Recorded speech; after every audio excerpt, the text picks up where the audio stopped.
Hi, welcome to your home interior design channel. Let's continue with the series on how to make a room look bigger. Today we'll speak about opening up your space with creative, unique lighting. Artificial light, on the other hand, can make a room seem smaller. That's fantastic if you have access to natural light. Don't be discouraged, however, if you don't. Using lighting fixtures to add creative effects is a simple way to improve the look of your space. You'll be shocked at how such a little element may make a.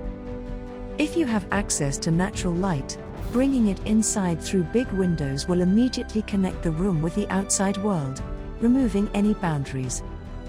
To allow more light in, use sheer window curtains or pull them completely aside. Put greenery or flowers next to the windows and place lamps throughout for a brighter appearance. Thank you for watching your home interior design channel.